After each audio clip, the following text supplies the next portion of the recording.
सबको जय मसीह की। मेरा नाम प्रदीप जलथानिया है। मैं प्रभु यीशु मसीह में विश्वास आए मुझे 7 साल हो गए।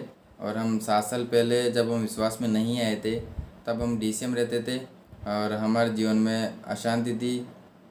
जब हम विश्वास में नहीं आए थे और जीवन के अंदर बहुत दुख दर्द थे, आर्थिक स्थितियाँ बहुत ख़राब थी हमारी। और पापा जी भी शराब पीते थे और लड़ाई झगड़े करते थे मम्मी से, और मम्मी पापा जी के बीच में अनबन बनी रहती थी। तो इस बात से, इस समस्या से हम परेशान थे। और मम्मी भी परेशान थी कि एक कलेश जो भी संकट है ये दूर हो जाए। हम जगह जगह गए थे क्योंकि हम देव देवता को मानते थे, तो हम जगह जगह गए और चारों तरफ गए और बाबा जी और के सबके पास गए, लेकिन हमें किसी भी शांति नहीं मिली। चारों तरफ से हमें सत्य का मार्ग नहीं मिला। तो ऐसा हमारा जीवन यापन होने लगे। फिर मैंने सोचा कि कोई परमेश्वर है या कोई खुदा है जो हमारी बातों को सुनता है, या हमारी समस्याओं को उससे कुछ फ़र्क पड़ता है, या कोई है क्या ऐसा।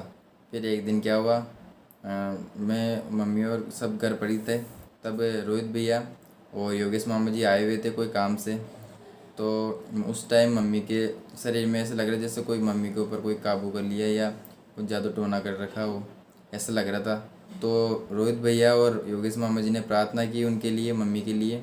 तो प्रार्थना करते कुछ टाइम बाद में वह ठीक हो गई मम्मी। तो मम्मी ने सोचा कि मुझे कोई एहसास ही नहीं है कि मेरे सिर पर कोई किसी ने बोझ रख दिया या मेरे ऊपर किसी ने जादू टोना किया, क्योंकि मम्मी के लिए जब प्रार्थना की थी उन्होंने, तो प्रार्थना से वो चंगी हो गई थी।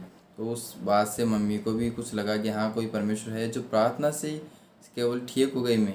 तो उन्हें भी विश्वास आया और मुझे विश्वास आया कि मुझे भी लगा कि है क्या सच में ऐसा कोई परमेश्वर है जो सिर्फ प्रार्थना करने से ही ठीक हो गए। और वही प्रार्थना हम खुद करें, ना में कई जगह जाने की जरूरत पड़ी, क्योंकि हम क्योंकि इस समस्या से और पापा जी की शराब की समस्या से और हमारे जीवन के अंदर दुख दर्द थे, उन सब की समस्या के लिए हम देवी देवता के पास गए। लेकिन हमें इसके चारों तरफ से असफलताएं मिली, सफलता नहीं मिली। तो फिर परमेश्वर में धीरे धीरे हम ऐसे बढ़ने लगे। फिर एक दिन शनिवार को पापा जी के पेट में दर्द हो रहा था। तो दवाई भी लेके देख ली, कुछ फ़र्क नहीं पड़ रहा था, बहुत ज़ोर से दर्द हो रहा था पेट में। तो फिर रोहित भी वहाँ पर घर पर आए हुए थे हमारे यहाँ, उन्होंने प्रार्थना की और वह ठीक हो गए। तो उस बात से पापा जी को लगा कि हाँ, परमेश्वर कोई है जो प्रार्थना करने से ठीक हो गई। मेरा पेट दवाई से ठीक नहीं होता और ये प्रार्थना करते ही ठीक हो गई मैं। तो अगले संडे रोहित भैया ने कहा कि संडे को प्रार्थना होती है तो आप प्रार्थना में चलो। फिर पापा जी ने कहा कि चलो हम सब परिवार साथ चलेंगे। फिर हम सब प्रार्थना में गए। तो हमें क्या देखने को मिला कि सब एक दूसरे के लिए प्रार्थना करें, सब एक दूसरे की अशांति को समझ कर, पूछ कर और हर एक की दुख दर्द को दूर करने के लिए प्रार्थना कर रहे थे सब। तो मुझे ये बात बहुत अच्छी लगी और धीरे धीरे करते करते हम ऐसे विश्वास में बढ़ने लगे और हमारे जीवन के अंदर से अशांति जाने लगी, दुख दर्द जाने लगा। और धीरे धीरे फिर पापा जी ने शराब भी पीना छोड़ दिया। पापा जी बोलते थे कि चाहे मुझे लाखों करोड़ों कितने रुपए भी मिल जाए, लेकिन मैं शराब को छूऊंगा तक नहीं। इसलिए मैं परमेश्वर का बहुत बहुत धन्यवाद करता हूँ कि परमेश्वर ने मेरे पापा जी की शराब छुड़ा दी। और उस शराब छूटने के बाद हमारे जीवन के अंदर, हमारे परिवार के अंदर शांति आ गई। मैं सत्य मार्ग हूँ, परमेश्वर के वचन में लिखा है। और फिर परमेश्वर ने हमारे पापों के लिए वो मार गया, गाड़ गया था, और फिर तीसरे दिन जी उठ के वो स्वर्ग में चला गया था। तो परमेश्वर ने हमारे जीवन के अंदर ये बहुत बड़ी गवाही करी है। हमारे पापा जी की शराब भी छूट गई।